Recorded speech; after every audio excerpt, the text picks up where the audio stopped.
Hello बच्चों, मैं प्रिया राठौर स्वागत करती हूँ आपका आज के हमारी क्लास में। और हम वही जिसका था आपको इंतज़ार, हम कॉर्डेट की तरफ बढ़ने वाले हैं। और आज हम लेकर आए हैं L12 जो कि चैप्टर प्राणी जगत चल रहा है उसके बारे में, चैप्टर 4। आप सोचोगे मैम की आवाज़ शायद आपको चेंज लग रही होगी, आज थोड़ा सा गला खराब है। चलिए, ये तो था हमारा चैप्टर फ्लो। और उसके बाद है संघ हेमिकॉर्डेटा पढ़ना है आज हमें लेक्चर फ्लो में। संघ कॉर्डेटा के मूल लक्षण पढ़ेंगे, थोड़े पढ़ेंगे, मतलब मेन पढ़ेंगे, बाकी हम इसको अलग से भी पढ़ेंगे। उसके बाद कॉर्डेटा और नॉन कॉर्डेटा में क्या अंतर है इसको देखेंगे। ठीक है, तो चलिए सबसे पहले हेमिकॉर्डेटा की बात करते हैं। देखो, हेमिकॉर्डेटा की कहानी बड़ी ट्रेजेडी वाली है। इसका एग्जाम्पल है बेलेनोग्लोसस। बड़ा बुरा किया हमने इसके साथ, बहुत ही। आपने मूवीज तो देखी होगी, हाँ देखी है मैम, बहुत मूवी, और मैं भी बहुत देखती हूँ। और देखो क्या होता है मूवीज में, आपने कभी देखा है कि कोई किसी का बच्चा घूम जाता है ना, मान लो वो राजकुमार घूम जाता है, तो वो अपना राजकुमार ढूंढ रहे होते हैं। बचपन में खो जाता है राजकुमार, फिर बड़ा होके उन्हें जो है वो एक पता चलता है कि यही उनका खोया हुआ बेटा है, तो वो उसको घर ले आते हैं, उसको सारा ऐशो आराम वगैरह सब कुछ देते हैं। फिर थोड़े दिन बाद साजिशों के तहत उन्हें पता चलता है कि जिस बेटे को वो बेटा मान रहे थे, वो बेटा उनका असली बेटा नहीं है, वो क्या है, वो बहरूपिया है। ऐसी स्टोरीज आपने सुनी होगी, अभी भी आती हैं, पुराने ज़माने में भी आती थी। तो फिर वो क्या करते हैं, उसको कहते हैं तुम धोखेबाज हो, तुमने दौलत और शोहरत के लिए हमारे भावनाओं के साथ खिलवाड़ किया है। ऐसे करके वो उसको बेदखल कर देते हैं। ऐसा ही हमने बेलेनोग्लोसस के साथ किया। हम कॉर्डेटा ढूंढ रहे थे, तो बेलेनोग्लोसस में एक दो कैरेक्टर हमें ऐसे दिखे कि हमें लगा कि भाई ये तो कॉर्डेटा है, तो हमने इसको उठा के किस में रख दिया, कॉर्डेटा में। कुछ समय बाद हमें वही पता चला कि ये तो बहरूपिया है, इसमें तो भाई वो जो लक्षण होने चाहिए कॉर्डेटा के वो पूरे नहीं है, आधे अधूरे है। तो हमने उसको बेइज्जत करके घर से बाहर निकाल दिया कि निकल जाओ इस घर से, है ना, उस बेटे की तरफ। फिर क्या हुआ, हमें बाद में पता चला वही मूवी की तरह कि वो जो बेटा आया था वो बहुत अच्छा था, है ना, वो खुद किसी के कहने पे ये कर रहा था, बाकी अंदर से वो यहाँ रह के उस फैमिली के प्रति इमोशनल हो गया था। ऐसा मूवीज में होता है ना। तो फिर हम क्या करते हैं मूवीज में, उस बेटे को भी अपने नए बेटे, मतलब असली वाले बेटे और नकली वाले बेटे को साथ साथ रखना शुरू कर देते हैं कि वाह ठीक है, उसकी इज्जत करते हैं कि नहीं वो अच्छा था, उसने हमको कोई नुकसान नहीं पहुंचाया, उसके इरादे गलत नहीं थे, तो हम उसको रख देते। फिर हमने वैसा ही बेलेनोग्लोसस के साथ किया। क्या है बेलेनोग्लोसस? हेमिकॉर्डेटा का एक एग्जाम्पल है। तो हमने फिर उसकी भावनाओं को समझा कि बेलेनोग्लोसस को, कि भाई बेलेनोग्लोसस ने कुछ नहीं किया, हमने ही उसे गलत समझ लिया था, हमने ही उसे समझा था कि वो कॉर्डेटा है। तो फिर उसको थोड़ी सी इज्जत देने के लिए हमने उसको एक नया स्थान दे दिया और वो था हेमिकॉर्डेटा। कहानी कैसी लगी? बढ़िया लगी? आप बोलेंगे मैम कैसे कैसे एग्जाम्पल लेकर आती है ना, लेकिन क्या करें, यही याद करने का तरीका है किसी चीज़ को। आप बोलते हैं ना बायो कैसे याद करें, बस या तो ऐड से, आपने देखा होगा मैक्सिमम एग्जाम्पल्स जो है या तो ऐड के देती हूँ या मूवीज के देती हूँ या आसपास के देती हूँ। अपने आसपास की चीज़ों में, ऐड में, मूवीज में ढूंढो, कुछ ना कुछ मिल जाएगा। जैसे अभी मैंने आपको एक स्टोरी सुना दी हेमिकॉर्डेटा की, तो पहले हमने बेलेनोग्लोसस को कॉर्डेटा में रखा हुआ था, लेकिन फिर उसे बेइज्जत करके बाहर निकाल दिया, ट्रेजेडी कर दी। और फिर हमने सोचा कि नहीं, कुछ लक्षण तो है ही इसमें, तो इसको एक नया संघ दे दिया हमने, और वो है हेमिकॉर्डेटा। तो देखें कि क्या कैरेक्टर थे इसमें जिसकी वजह से हमने इसको कॉर्डेटा में रखा था और अब हेमिकॉर्डेटा में रख दिया है। तो इसमें कॉर्डेट के साथ साथ अनेक लक्षणों की समानता भी पाई जाती है। जैसे सबसे पहला, ग्रसनी विदर या फेरिंजियल गिल होना। ये अभी जब हम कॉर्डेटा शुरू करेंगे मैं आपको समझाऊंगी कि क्या है ये, क्योंकि दोबारा समझाना पड़ेगा मुझे जब कॉर्डेटा पढ़ेंगे, अभी इसी पोर्शन में पढ़ेंगे। तो ग्रसनी विदर, अभी सिर्फ सुन लो कि इनमें क्या थे, फेरिंजियल गिल्स थे, मतलब जो नॉर्मल फिश में गिल्स होते हैं ना, वैसे इनके पास गिल्स थे। तो हमने सोचा कि कॉर्डेटा में है। अब आप बोलेंगे मैम हम भी तो कॉर्डेटा है, हमारे पास तो गिल नहीं है, वो बताऊंगी, थोड़ा इंतजार करो, ठीक है। पश्च तंत्रिका रज्जु, यानी कि इनके पास क्या था, डॉर्सल नर्व कॉर्ड थी, ऐसा उनको हमें लगा, हालांकि थी नहीं। पाई जाती थी, परंतु इनमें पश्चगुदा, ये तो हो गए कॉर्डेट के समान कैरेक्टर दो वाले, लेकिन क्या नहीं था कॉर्डेट के समान, एक तो पश्चगुदा नहीं थी, मतलब पोस्ट एनल। मैंने कहा मैं अभी सब बताऊंगी ये क्या क्या है, कॉर्डेट इसी के साथ जोड़ा हुआ है मैंने, लेकिन वही दो दो बार नहीं बताना है, तो इसीलिए मैं अभी सिर्फ नाम नाम सुन लूं। इनके पास पोस्ट एनाल नहीं थी, मतलब एनस जो होता है ना, पोस्ट एनस, एनस पड़ा है ना जहां से पाचन तंत्र का वेस्ट बाहर निकलता है, तो इनके पास पाचन तंत्र के बाद वाला जो पोस्ट एनाल है वो नहीं था। और पृष्ठ रज्जु की नहीं पाई गई, मतलब डॉर्सल कॉर्डेट जिसको हम वर्टिबल कॉलम कह रहे हैं हमारे वे में, तो वो जो है वो इनके पास क्या नहीं थी, डॉर्सल कॉर्डेट नहीं थी, ठीक है, वर्टिबल कॉलम नहीं थी। इसीलिए इन्हें हेमी, हेमी का मतलब आधे, कॉर्डेट का नाम दिया गया, ठीक है, इसीलिए इनका जन्म हुआ हेमिकॉर्डेट। दो ही एनिमल है इसमें बेचारे, और कोई एनिमल है नहीं। सबसे पहला मैं आपको बता देती हूँ बैलेनोग्लोसस, जो मैंने उदाहरण दिया अभी,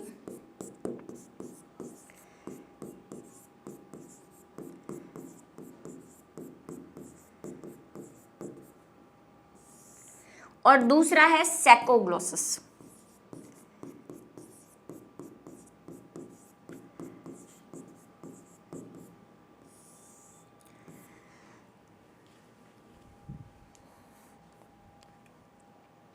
बैलेनोग्लोसस को अगर हम देखें, चलो पहले लक्षण देख लेते हैं फिर चित्र बनाते हैं। सबसे पहला सामान्य लक्षण, हेमिकॉर्डेटा के सामान्य लक्षण निम्नलिखित है। आवास, इसमें क्या है, मुख्यतः बिलों में पाए जाते हैं और कुछ समुद्री भी है। भाई ये समुद्र, मान लो ये समुद्र की लेयर है ऊपर, ये समुद्र की लेयर है, लहर है, ये बिल्कुल समुद्र तल में, ये समुद्र तल है, समुद्र तल के बिल्कुल गड्ढे में रहेंगे, बिल के अंदर, यहाँ पे कहीं। ये बिठा देती हूं मैं बैलेनोग्लोसस को, ये ऐसे गड्ढों में पाए जाते हैं, समुद्री रहेंगे और कहाँ रहेंगे, बिल के अंदर रहेंगे, और यू शेप में रहते हैं जनरली, ऐसा ही बिल बनाते हैं ये। शारीरिक संगठन, इनमें शरीर, इनका संगठन शरीर अंग तंत्र स्तर का प्रकार का है, मतलब इनमें क्या है, अंग तंत्र है, ऑर्गन है। उसके बाद शरीर प्रकार, यानी कि बॉडी कैसी है इनकी, शरीर कोमल, कीटनुमा, मतलब इंसेक्ट लाइक और वर्म लाइक है, और प्रोबोसिस, कॉलर और धड़ में बटा हुआ है। अब चित्र बनाते हैं, देखो बैलेनोग्लोसस को अगर हम देखें तो बैलेनोग्लोसस में ऐसा तो एक ट्राइंगल मुख होता है, मतलब आगे का भाग होता है, जिसी को हम क्या कहते हैं, शुंड, और इंग्लिश में इसे क्या कहते हैं, प्रोबोसिस, ठीक है। फिर नेक्स्ट पार्ट जो होता है वो होती है कॉलर, ये लो कॉलर,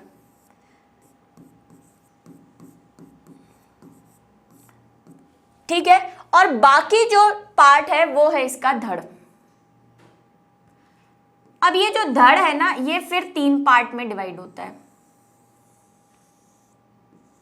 और यहां पे है इसकी गुदा, यानी कि एनस, बीच में इसके पास 2 गिल्स, फ्लैप लाइक संरचनाएं होती है कुछ ऐसी,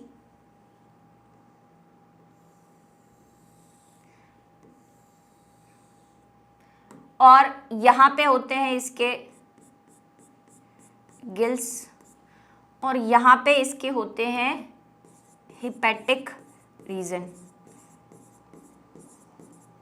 ऐसे छोटे छोटे ब्लैक ब्लैक से दिखेंगे। ये हो गया शुंड, ये हो गई कॉलर, ये हो गया ट्रंक, या जिसको हम क्या कह रहे हैं, धड़। इसका धड़ भी 3 भागों में विभाजित होता है। इतना वाला पार्ट जो है वहां पे तो होते हैं इसके जनन अंग व गिल्स,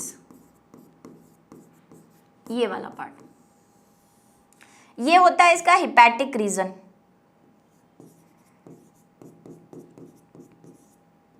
हिपैटिक क्षेत्र।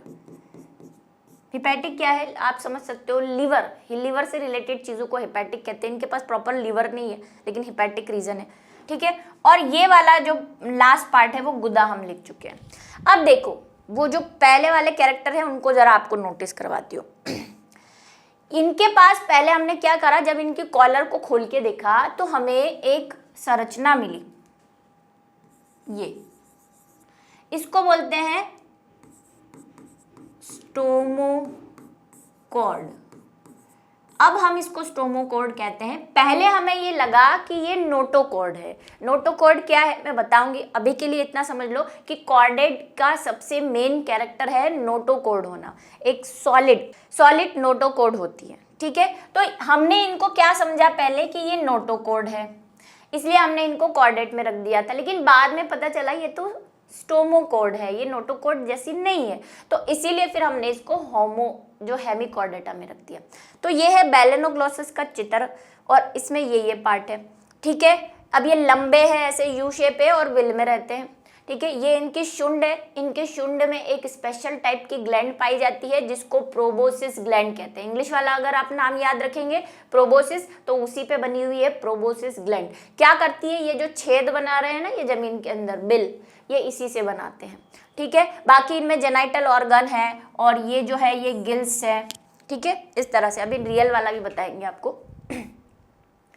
इनकी देह भित्ति में बाहरी त्वचा है, इसमें कोई डाउट मेरे ख्याल से होना नहीं चाहिए। द्विपार्श्व सममिति है, मतलब एक काट से काटने पर दो भागों में विभाजित हो जाएंगे। उसके बाद देह गुहा यानी सिलोम, इनमें एंट्रोसिलोम पाई जाती है। गौर फरमाइएगा लेक्चर नंबर 1 पे, और बीच में भी आ चुके हैं वैसे तो। हमने बात की थी कि ट्रूसिलोम 2 प्रकार की होती है, शाइजोसिलोम और एंट्रोसिलोम। इस बात को रट लो क्योंकि इस पे बहुत क्वेश्चन आए हुए हैं, आते रहते हैं कि शाइजोसिलोम किन में पाई जाती है और एंट्रोसिलोम किस में पाई जाती है।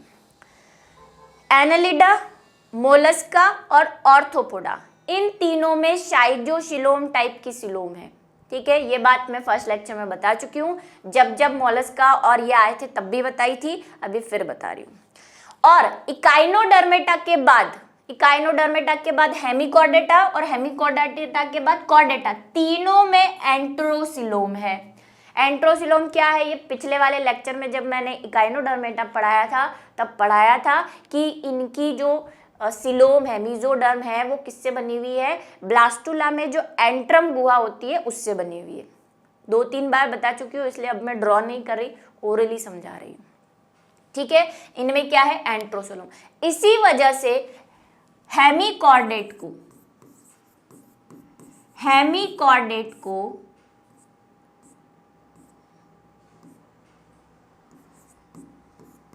इकाइनोडर्मेटा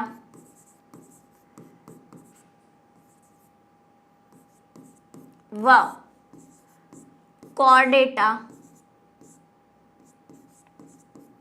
के बीच की कड़ी कहते हैं, यानी कि लिंक, खाने वाली कड़ी नहीं, कनेक्टिव लिंक। इस बात को याद रखेंगे, ठीक है। एक और बात, कई बुक्स, मैंने कहा क्लासिफिकेशन बहुत सारे साइंटिस्ट ने अलग अलग दिया है। कई बुक्स क्या करती हैं, हेमिकॉर्डेटा और एक प्रोटोकॉर्डेटा भी नाम आप सुन सकते हैं, जो कि एनसीईआरटी में नहीं है लेकिन दिया हुआ है प्रोटोकॉर्डेटा। उसमें कॉर्डेटा के 3 संघ को कई बार प्रोटोकॉर्डेटा में रख देते हैं, तो कहीं पढ़ो तो शॉक नहीं होना। वो प्रोटोकॉर्डेटा, हेमिकॉर्डेटा और यूरोकॉर्डेटा ऐसे 3 में बांट देते हैं। अलग अलग क्लासिफिकेशन है, वही मैंने कहा, पर हम जो फॉलो करते हैं उसी के हिसाब से आपको बता रही हूँ। इस बात को ध्यान रखेंगे। और अभी जो मैंने कहा कि किन में एंट्रोसिलोम और किन में शाइजोसिलोम है, किस में कूटसिलोम है, ये सारी बातें आप ध्यान रखेंगे, ये सब इंपॉर्टेंट क्वेश्चन है। चलिए, पाचन तंत्र जो है इनमें पूर्ण होता है और आहार नाल यू, खुद ही यू आकार में रह रहे हैं तो आहार नाल भी यू आकार में रहेगी। आ जाइए आगे, श्वसन क्लोम दरारों यानी गिल क्लिफ्ट्स, अभी बनाए ना गिल क्लिफ्ट्स, ये जो लाइंस वाले हैं गिल क्लिफ्ट्स होते हैं इनमें, जिसकी वजह से ये श्वसन करते हैं। उसके बाद परिसंचरण तंत्र, यह खुले प्रकार का परिसंचरण तंत्र है। एनालिडा, अभी तक आए जितने भी संघ है उसमें एनालिडा को छोड़कर अभी तक सब में ओपन सर्कुलेटरी सिस्टम आता रहा है। एनालिडा को याद रखना है। उसके बाद हम कॉर्डेटा में जाएंगे, बंद परिसंचरण तंत्र आने लग जाएगा, तो इस बात को भी नोटिस कर ले जो अभी मैंने बोली है, ठीक है। उत्सर्जन शुंड में स्थित एक शुंड ग्रंथि, जिसको मैंने अभी बोला था प्रोबोसिस ग्लैंड होती है, जिसमें ग्लोमेरुलस कहते हैं के द्वारा होता है। हम में ग्लोमेरुलस होता है। अगर आपको हमारा थोड़ा नेफ्रीडिया याद हो पुरानी पढ़ी हुई बातों में, ठीक है, कि हमारे पास ऐसा ग्लोमेरुलस का गुच्छा होता है जो ब्लड आता है इधर से और छन के उधर जाता है पुरानी कहानियों में। तो इनके पास प्रोबोसिस ग्लैंड के अंदर ही क्या है, ग्लोमेरुलस है जो फिल्टर का काम करता है। ठीक है, ये हमारे नेफ्रीडिया में होता है, वृक्क जो किडनी है उसके अंदर। संवेदी अंग, बाहरी त्वचा की संवेदी कोशिकाएं संवेदी अंग की तरह काम करती है, मतलब पूरी जो लेयर है वो खुद ही अपने आप में सेंसस का काम करती है। जनन, जंतु एक लिंगी है, मतलब एक एनिमल में एक प्रकार का लिंग है, यूनिसेक्सुअल, अर्थात नर व मादा अलग अलग होंगे। बाहरी निषेचन पाया जाएगा।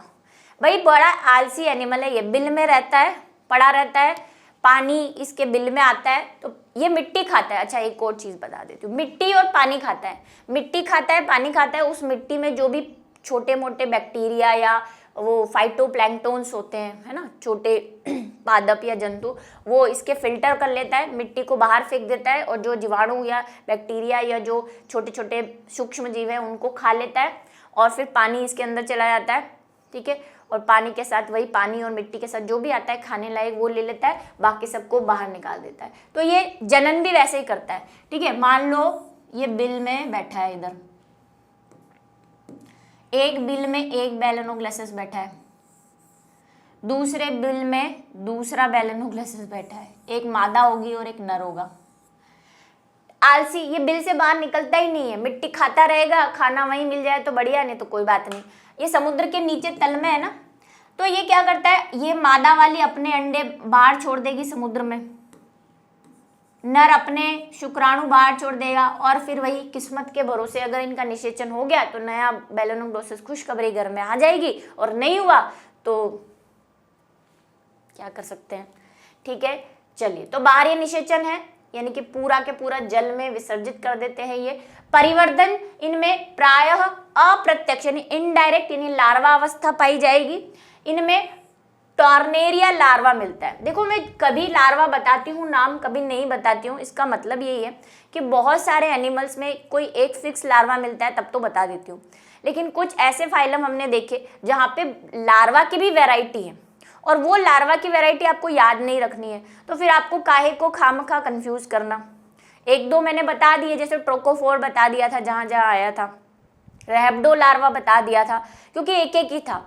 कुछ में संघों में, जैसे मोलस्का में बहुत सारे टाइप के लार्वाज हैं, तो अब सबका नाम आप याद रखोगे तो फिर कंफ्यूज हो जाओगे, है ना, क्योंकि उसमें ग्लैंड्स भी बहुत सारी थी, जो उत्सर्जित तंत्र थे वो भी अलग अलग प्रकार के थे। तो खामखा कंफ्यूज होने की जरूरत नहीं है, जहाँ एक एक हो वहाँ पे भी याद रख लो, नहीं भी रखोगे तो भी कोई जरूरत नहीं, क्योंकि एनसीईआरटी में लार्वा के नाम ज्यादातर दिए हुए नहीं है।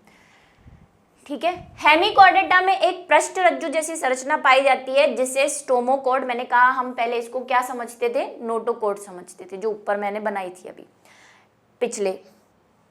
यह खोखली बाह्य वृद्धि होती है जो मुख गुहा से निकलती है। कहाँ से, मैंने कहा था कॉलर रीजन में बनाई थी उसको, वो बकल कैविटी, यानी कि उसकी मुख गुहा में हमें स्टोमोकोड मिली थी, हम उसको नोटोकोड समझ रहे थे और उसको कॉर्डेटा में रख दिया था, फिर बेइज्जत करके बाहर निकाल दिया। ठीक है, ये लो आ गए, बेलेनोग्लोसिस आ गया। ये आपको पता ही है, ये शुंड जिसको हम पहले नामकरण कर चुके हैं, ये कॉलर रीजन, इसी में वो स्टोमोकोड है मिलती है हमें, जिसको हम नोटोकोड समझते हैं। और फिर ये आपको फ्लैप दिख रहे होंगे, हालांकि इतने क्लियर नहीं है, इसके अंदर ऐसे गिल्स होते हैं ऐसे।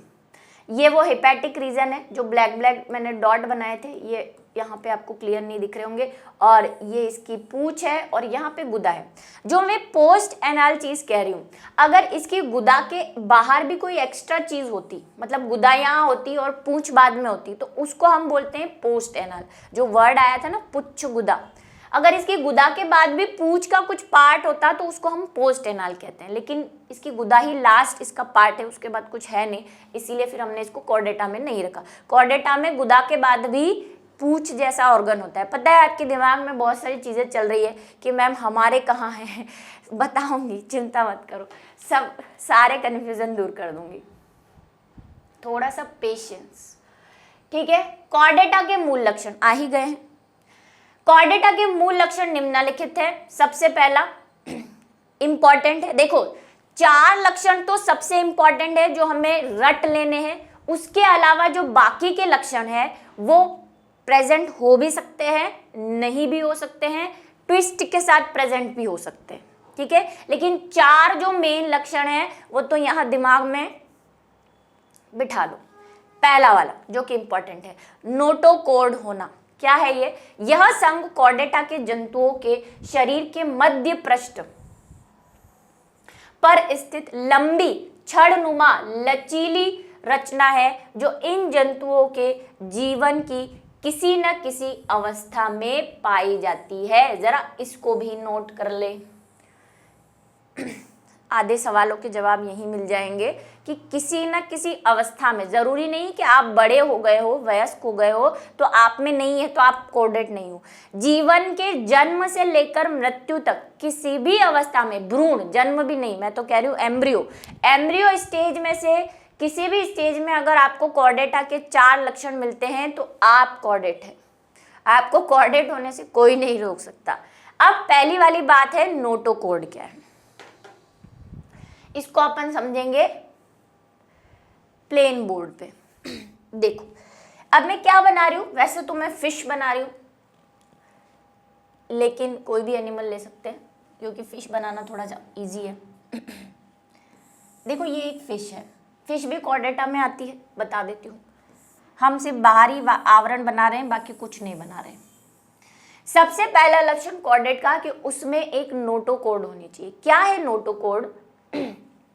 नोटोकॉर्ड जन्म यानी भ्रूणी अवस्था में पाई जाने वाली एक लचीली, मोटी, लंबी नलिकाकार संरचना है जो जीवन की किसी भी अवस्था में हो सकती है। जैसे हम में, इंसानों में अब नोटोकॉर्ड नहीं है, मतलब मैं बड़ी हो गई हूँ, अब नोटोकॉर्ड नहीं है।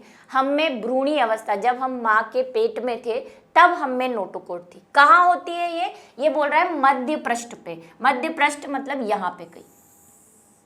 देखो कॉर्डेट में जनरली नीचे वाला जो सतह होता है जहाँ पे हार्ट होता है, जिस साइड पे, उसको बोलते हैं वेंट्रल साइड। जैसे मेरी वेंट्रल साइड कौन सी है? ये वाली।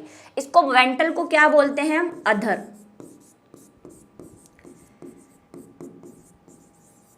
और ऊपर इसके जस्ट अपोजिट वाली साइड को हम बोलते हैं पृष्ठ सतह।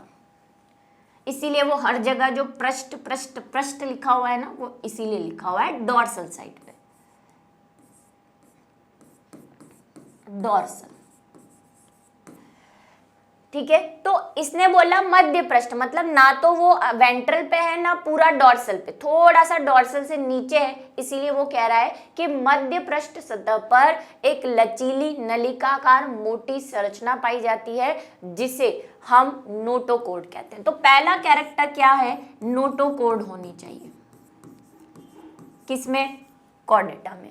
अभी दूसरा कैरेक्टर है एक नर्व कॉर्ड होनी चाहिए, यानी कि तंत्रिका रज्जु, जो हमने बैलेनोग्लोसिस में कहा था कि इसमें नोटोकॉर्ड तो थी, जिसको हम स्टोमोकॉर्ड को नोटोकॉर्ड समझ रहे थे, लेकिन तंत्रिका रज्जु नहीं था। तंत्रिका रज्जु का मतलब होता है नर्व कॉर्ड। वो कहाँ होती है? देखो नोटोकॉर्ड का निर्माण जो है वो मीजोडर्म से होता है। अभी हम 3 लेयर पढ़ के आए हुए ना, एक्टोडर्म, मीजोडर्म और एंडोडर्म। तो ये मीजोडर्म से बनती है, ठीक है। याद कर सकते हो, हालांकि इतना इंपॉर्टेंट नहीं, पर आगे के लिए। ये जो येलो कलर की अब मैं बना रही हूं, ये पृष्ठ सतह पर एक क्या होनी चाहिए? तंत्रिका रज्जु होना चाहिए, नर्व कॉर्ड होनी चाहिए। सेकेंड कैरेक्टर, फर्स्ट ये, सेकेंड ये। अब अगर हम पुराने एनिमल्स की बात करें, यानी ऑर्थोपोडा और सिलेंट्रेटा, और जहां पे भी हम जाना चाहते हैं, जहां पे हमने तंत्रिका बनाना शुरू कर दी थी, उनकी तंत्रिका को हम नर्व कॉर्ड क्यों नहीं कह रहे? क्योंकि हम नर्व कॉर्ड कहते हैं कि नर्व कॉर्ड कैसी होनी चाहिए? सॉलिड होनी चाहिए। ठीक है, और एक ही होनी चाहिए, सिंगल पीस में होनी चाहिए। अगर हम ऑर्थोपोडा के मेंबर की बात करें तो उनमें हमने पढ़ा था गैंग्लियन होते हैं, है ना, और रिंग बनती है, तंत्रिका रिंग बनती है, नर्व रिंग बनती है, और इनकी जो नर्व कॉर्ड, हालांकि उसको नर्व कॉर्ड नहीं बोल रहे हैं, ये जो इनकी नर्व होती है वो 2 होती है, ऐसी मतलब डबल होती है, और ऐसे लेडर लाइक होती है, मतलब जुड़ी हुई रहती है, 2 ऐसी पैरेलल चलती है और उससे शाखाएं निकली होती है इस तरह से।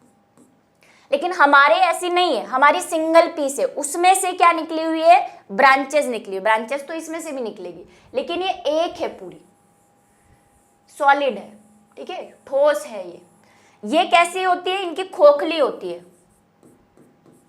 अगर आप अंतर जानना चाहें, देखो इनकी खोखली होती है, अधर सतह पर होती है और डबल होती है, यानी दोहरी होती है। हमारी जो नोटोकॉर्ड है कॉर्डेट की, वो कैसी होती है, वो होती है एकहरी, मतलब एकल, एकहरी वर्ड भी मिल सकता है आपको।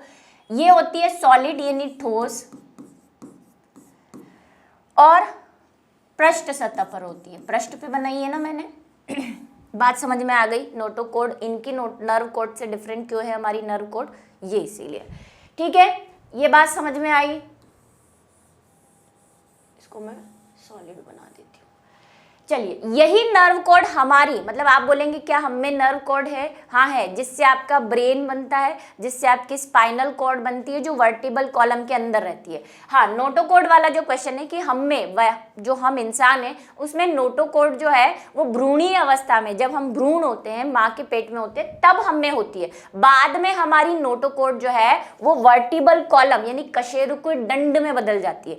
पर आपको कैसे पता कि आप में नोटोकॉर्ड थी, तो आपकी जो कशेरुकी दंड है ना, उसके बीच बीच में नोटोकॉर्ड के कुछ कुछ पीसेस मिलते हैं वैज्ञानिकों को। इससे हमें पता चलता है कि कभी ना कभी हम में नोटोकॉर्ड रही होगी। और कॉर्डेटा के लक्षण यही कहते हैं कि जीवन की किसी भी अवस्था में उसमें क्या होनी चाहिए, ये 4 चीजें होनी चाहिए। तो नर्व कॉर्ड भी होती है हमारी, जो बाद में स्पाइनल कॉर्ड में बदल जाती है, वर्टिबल कॉलम के अंदर चली जाती है, ब्रेन बना देती है ना, नर्व्स बना देती है। और नोटोकॉर्ड भी होती है जो बाद में वर्टिबल कॉलम में बदल जाती है, ठीक है। इसलिए फिर एक संघ बनाया हुआ है वर्टिब्रेटा, जो आगे आएगा, ठीक है। तीसरी चीज, जीवन की किसी भी अवस्था में फेरिंजियल गिल्स होने चाहिए। मान लो ये फिश है तो इसके पास क्या होने चाहिए, फेरिंजियल गिल्स, यानी कि ग्रसनी गिल्स ही बोलते हैं ना, गिल्स होने चाहिए। अब आप बोलोगे हम में, हाँ, जब हम भ्रूण होते हैं तो हम में फेरिंजियल गिल्स होते हैं। अभी बताऊंगी हमारा भ्रूण कैसा होता है, यहाँ बना दूं इंसानों का। ज्यादातर आपको यही सोच परेशान कर रही होगी।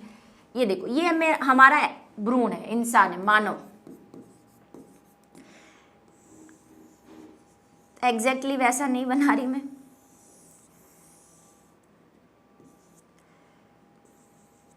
चलो ये हमारा भ्रूण है, अभी पूरा बना नहीं है, हालांकि थोड़ा थोड़ा इंसान जैसा अगर आपको दिख रहा हो, ठीक है। तो हम में क्या होती है, भ्रूणीय अवस्था में हम में नर्व कॉर्ड भी होती है, ये ग्रीन वाली, नोटोकॉर्ड भी होती है, ये व्हाइट वाली, ठीक है। फेरिंजियल गिल्स भी होते हैं। अगर गूगल पे सर्च करोगे और इंसानों का भ्रूण देखोगे ना, तो यहाँ पे गिल स्लिट्स मिलेंगे। स्लिट्स का मतलब ऐसे चीरे, ये हम में होते हैं भ्रूणीय अवस्था में, जब मानव भ्रूण होता है।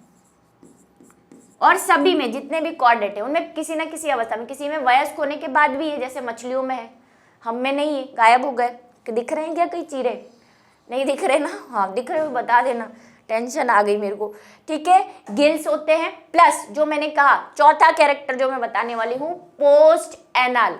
पोस्ट एनल, अब आप बोलेंगे हमारा डाइजेस्टिव सिस्टम अगर आपको याद हो तो मुख से शुरू होता है और पीछे गुदा में खत्म हो जाता है। क्या आपकी पूंछ है, बोलोगे नहीं, लेकिन भ्रूणीय अवस्था में है। ये है हमारी गुदा इंसानों की, और उसके बाद भ्रूणीय अवस्था में हम में ये पूंछ पाई जाती है, पोस्ट एनल पाई जाती है, ठीक है, भ्रूणीय अवस्था में। ऐसे नहीं है। फिशेस की अगर बात करें तो फिशेस में यहाँ पे होती है गुदा, और उसके बाद ये पोस्ट यानी कि पश्च गुदा भाग है, पोस्ट एनल, इंग्लिश यहां लिख दूं, पोस्ट एनाल या एनस पार्ट, ये 4 मेन कैरेक्टर है। इसके अलावा आप जो हम कैरेक्टर पढ़ने वाले हैं वो चेंज होते रहेंगे, किसी में होंगे किसी में नहीं भी हो सकते, लेकिन ये 4 होने ही चाहिए, तब हम कोऑर्डिनेट हैं, वरना अपने आप को कोऑर्डिनेट ना गिने। और इंसानों से मैंने आपको कंपेयर कर दिया। अगर आपको शक है कि हमें वर्टिब्रेटा या कोऑर्डिनेटा में क्यों रखा हुआ है, तो इसका ये फोटो आपको बता दिया है कि क्यों रखा गया है। हमें सब है, ठीक है, ये 4 कैरेक्टर तो है ही। चलो आ जाओ, समझ गए क्या है नर्व कॉर्ड, नोटोकॉर्ड और फेरिंजियल गिल्स, जो कि मछली में, वयस्क में भी होते हैं, और पोस्ट एनाल सिस्टम। पहला पृष्ठ रज्जु की यानी कि नोटोकॉर्ड होनी चाहिए, बात कर चुके हैं हम, किसी भी अवस्था में इसको ध्यान रखें। उसके बाद हमने बात की पृष्ठ नालवत केंद्रीय तंत्रिका तंत्र यानी dorsal tubular central nervous system होता है ना, मैंने कहा स्पाइनल कोड होती है हमें, स्पाइनल कोड को ही तो सेंट्रल नर्वस सिस्टम कहते हैं। ब्रेन, स्पाइनल कोड यानी तंत्रिका रज्जु, और उससे फिर शाखाएं निकली होती है। तो हमारे पास है, इससे पहले वाले में कहीं ब्रेन, आपने पर्टिकुलर वर्ड मैंने बोला था, ब्रेन इनका इतना डेवलप नहीं है। क्यों? क्योंकि फिर हमारे जैसी नर्व कोड नहीं है उनके पास, ठीक है। संघ कॉर्डेटा के जंतुओं में शरीर के मध्य पृष्ठ से एक खरी, मैंने कहा एक सिंगल होती है, खोखली रज्जु पाई जाती है, और भ्रूण के बाहरी जनन स्तर यानी कि एक्टोडर्म से बनती है। वो बताया था क्या मैंने, वो तो मेसोडर्म से बनती है नोटोकॉर्ड, और ये एक्टोडर्म से बनती है। तथा इसकी गुहा तंत्रिका गुहा यानी कि न्यूरोसिल, मैंने वहां पे लिखा है ठोस होती है। वो कौन सी अवस्था में? भ्रूणीय अवस्था में। बाद में हमारी जो नर्व है वो कैसी हो जाती है? खोखली। वहां लिख दूं क्या अगर आपको कंफ्यूजन हो? यहाँ पे ठोस लिखा है, बाद में खोखली हो जाती है डेवलपमेंट के साथ, और इनकी खोखली ही रहेगी और 2 रहेगी, ठीक है। और किससे बनती है? एक्टोडर्म से बनती है। फिर फेरिंजियल गिल्स, जिसको ग्रसनीय विदर या क्लोम दरारें कह रहे हैं। संघ कॉर्डेटा के जंतुओं में भ्रूण में ग्रसनी की दीवार यानी श्वसन हेतु जोड़ीदार पार्श्व, पार्श्व का मतलब लेटरल, क्लोम दरारें होती हैं। जलीय कॉर्डेटों में ये आजीवन रहती है, जो जल में रह रहे हैं वो तो गिल से ही श्वसन करते हैं, उनके पास आजीवन रहती है, रहकर श्वसन में सहायता करती है। जबकि स्थलीय कॉर्डेट जैसे कि हम या रेप्टाइल्स या ये सांप वगैरह जो है, इनमें वयस्क अवस्था में बंद हो जाते हैं, कुछ और आ जाता है। हमें क्या डेवलप हो चुके होते हैं? लंग्स, फेफड़े डेवलप्ड हो चुके हैं, इसलिए फिर हमें गिल्स की जरूरत नहीं होती। मूवीज वगैरह में देखे होंगे आपने ना, वो अजीब से एनिमल्स जो बनाते हैं कट वाले। जबड़े और से संबंधित अस्थियों में बदल जाती है, या जबड़े में बदल जाएंगे, किसी न किसी रूप में कन्वर्ट हो जाती है। चौथा जो हम बोल चुके हैं, पश्च गुदा यानी पुच्छ। अधिकतर कॉर्डेट में पुच्छ शरीर का गुदा से पीछे का पेशी युक्त, कठोर, कंकाल युक्त तथा मूलतः खंड युक्त भाग होता है, ठीक है। हम में भी अगर आप हमारी वर्टिबल कॉलम देखेंगे, देखो पूछ तो मैंने बता दी भ्रूणीय अवस्था में, लेकिन अगर आपने अपनी वर्टिबल कॉलम पढ़ी है, 11th में पढ़ी होगी, अब पढ़ोगे है ना, 11th पढ़ी नहीं, पढ़ोगे। तो हमारा जो वर्टिबल कॉलम है ना, उसका लास्ट पार्ट जो है, मान लो ये हमारी वर्टिबल कॉलम है, इसका लास्ट पार्ट को हम टेल ही बोलते हैं। एक छोटी सी बोन है जिसको हम पोस्ट एनाल वर्टिबल बोलते हैं, तो वो भी इस बात का सूचक है कि हमें पूछ रही होगी। हमारे जो बोलते हैं ना, वानरों में पूछ थी, जो हमें अब नहीं है लेकिन रही होगी। ये किस बात से पता चलता है? इस बात से। अब आ गए हैं नॉर्मल वाले कैरेक्टर। बाइलेटरल सिमेट्री यानी कि कैसी सिमेट्री होगी इनमें? द्विपार्श्व, एक काट से 2 इक्वल भागों में विभाजित कर सकते हैं। 3 जनन स्तर, खंडी भवन होगा, सेगमेंटेड होगा। आपका भी देखो सर, धड़ और उदर और नीचे वाले लोअर पोर्शन में बटा हुआ है। शरीर संगठन जो है वो कैसा है? अंग तंत्र टाइप का है। गुहा है, सिलोम है, और वो गुहा कैसी है? ट्रू सिलोमिक है, एंट्रोसिलोम है, और अंत कंकाल है। आप में भी है, सभी में है, फिश में है, अगर आप रेप्टाइल्स लेंगे तो उनमें भी है, एविस पक्षी लेंगे तो उनमें भी है, सब में कंकाल है। बंद परिसंचरण तंत्र, जो बात मैं पहले बोल चुकी हूँ कि अब कॉर्डेट से आते ही बंद परिसंचरण तंत्र चालू हो जाएगा। उसके पहले सिर्फ हमने एनेलिडा में क्लोज्ड सर्कुलर सिस्टम देखा था, बाकी सब में ओपन था। पृथक लिंग होते हैं, सेपरेट सेक्स है, मतलब एक नर होगा और एक मादा। जनन यानी गोनेड डिपेंडेंट होंगे, जननांग होंगे सब में। लैंगिक जनन सेक्सुअल होगा कॉर्डेट में, एसेक्सुअल रिप्रोडक्शन नहीं पाया जाता। अब हम जो बात हमने कही रामायण जपी उसको थोड़ा कंक्लूड कर लेते हैं कॉर्डेट और नॉन कॉर्डेट में डिफरेंस बताकर। ठीक है, पहला डिफरेंस, इनके जीवन के किसी भी अवस्था में पृष्ठ रज्जु यानी कि नोटोकॉर्ड होती है, इनमें नोटोकॉर्ड अभाव होगा, इसीलिए बेलेनोग्लोसस को बेदखल किया। इसमें केंद्रीय तंत्रिका तंत्र आहार नाल के पृष्ठ पर स्थित होता है। हमने ऊपर बनाया था नर्व कॉर्ड पृष्ठ सतह पे, इन्हें डोर्सल सतह पे बनाई थी। तंत्रिका तंत्र मतलब वही नर्व या सेंट्रल नर्वस सिस्टम अगर आप बोल दें। इनमें ऐसा कैसा होता है, ठोस होगा और सदैव आहार नाल के नीचे अधर तल पे होगा। ठीक है, हमारे डोर्सल साइड है, इनमें नीचे होगा, प्लस हमारे जैसा भी नहीं है, मैंने कहा दोहरा है, एक हरा नहीं है, हमारा कैसा है, एकल है। इनमें जीवन की किसी न किसी अवस्था में क्लोम छिद्र यानी गिल्स क्लेफ्ट होंगे, जो मैंने कहा भ्रूण में भी होते हैं हमें, इनमें ये अनुपस्थित हैं। आपने इतने संघ पढ़े पीछे से अभी तक देख लो, किसी में गिल्स की बात हमने नहीं की। अगर थे भी तो वो वैसे गिल्स नहीं थे, ये मैंने आपको एक दिन बताया भी था कि आप फ्यूचर में अभी जो है मछलियाँ वगैरह पढ़ोगे वहाँ पे भी गिल वर्ड आएगा, लेकिन वो गिल्स अलग है और वो पहले वाले गिल्स अलग थे। जैसे हमने स्टोमोकॉर्ड को नोटोकॉर्ड समझ लिया था, वैसे ही उनकी थोड़ी सी अनडेवलप्ड गिल्स है। नेक्स्ट चलते हैं, इनका हृदय शेष अंग अधर तल, सारे जो है हमारे अंग है, आप अपने आप को देख लो, बस वही लिखते जाओ।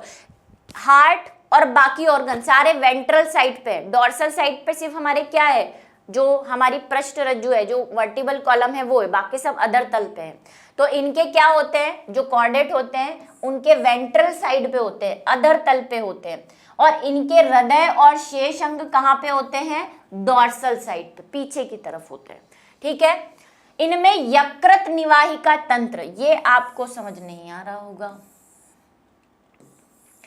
इनमें हिपैटिक पोर्टल सिस्टम पाया जाता है और इनमें हिपैटिक पोर्टल सिस्टम अनुपस्थित होता है। क्या होता है, मैं शॉर्ट में समझा देती हूँ।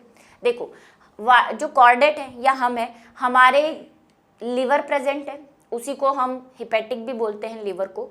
तो हमारी जो इंटेस्टाइन है जितनी भी, वहाँ का पूरा ब्लड कोशिकाओं या वाहिकाओं या जो भी नलिकाएं जिसमें जैसी प्रेजेंट है ना, वेन्स और आर्टरी के थ्रू एक जाल बना हुआ है, तो इंटेस्टाइन का सारा ब्लड पहले लिवर तक पहुंचता है। लिवर में एक सिस्टम बना हुआ है, वही वेन्स और आर्टरी का, जिसको हम पोर्टल सिस्टम कहते हैं। वहां से फिर वो मेन सर्कुलेटरी सिस्टम में जाता है, डायरेक्ट नहीं जाता। जैसे हम बोलते हैं ना कि शरीर का सारा अशुद्ध रुधिर इकट्ठा होके हार्ट में जाता है, ये बोलते हैं। लेकिन जो इंटेस्टाइन का, जैसे स्मॉल इंटेस्टाइन है, पेनक्रियाज है, इनमें जो ब्लड इकट्ठा होता है पहले वो लिवर में कलेक्ट होता है। लिवर की जो वेन्स या आर्टरीज है, जिसको हम ये बोलते हैं हिपैटिक पोर्टल सिस्टम कहते हैं, उसमें कलेक्ट होता है। वहाँ पे लिवर को लगता है कि जो जो आवश्यक चीज़ें हैं वो लिवर ले लेता है और बाकी सारा ब्लड वापस मेन सर्कुलेटरी सिस्टम में भेज देता है ताकि वो शुद्ध हो जाए। इन शॉर्ट हम ये कह सकते हैं कि आंत्र और आहार नाल से जुड़े हुए रक्त की कोशिकाएं, पहले रक्त की कोशिकाओं से रक्त लिवर या यकृत तक पहुंचाने वाला तंत्र जो है वो क्या है, यकृत निवाहिका तंत्र है। ठीक है, ये हम इनमें नहीं होता, हम में है कॉर्डेट में। इनमें पृष्ठ रुधिर वाहिका में रुधिर का बहाव आगे से पीछे की ओर होता है, डोर्सल वाली, सारी नहीं। डोर्सल पे प्रेजेंट जो वाहिकाएं हैं, जो ब्लड वेसल्स है, उनका जो बहाव है वो आगे से पीछे की ओर है, मतलब हेड टू टेल है, ऐसा समझ लो। यहाँ पे ऐसा नहीं है, इनमें बहाव पीछे से आगे की तरफ है ना, पीछे से ब्लड इकट्ठा होता है और आगे आता है। हमें आगे से इकट्ठा होता है पहले और पीछे से बाद में होता है। ठीक है, आगे से पीछे की तरफ है। इसमें भ्रूण या वयस्क अवस्था में ठोस पेशीय पश्च गुदा, ये हम बात कर चुके हैं, पोस्ट एनाल टेल पाई जाती है, जिसका प्रूफ मैंने आपको इंसानों में दे दिया। ऐसा सब में है, किसी न किसी अवस्था में मिलेगी, और इनमें नहीं है। ये 4 मेन कैरेक्टर है, बाकी तो छोटे मोटे थोड़ा सा अपवाद चलते रहेंगे। तो समझे आपने कि क्या क्या हमें कैसे कैसे चीज़ें हैं जो हमें कॉर्डेट बनाती है और उनको नॉन कॉर्डेट बनाती है, जो इससे पहले वाले हम एनिमल पढ़ चुके हैं। नेक्स्ट हम जो पढ़ने वाले हैं वो कॉर्डेट पढ़ेंगे। और ये जो सांप मुझे कब से डसने की कोशिश कर रहा है, इसका नंबर भी आने वाला है, समझा दिया मैंने कि कॉर्डेट शुरू हो गए हैं, उसमें 13 भी नंबर आने वाला है, तो इसको पढ़ेंगे।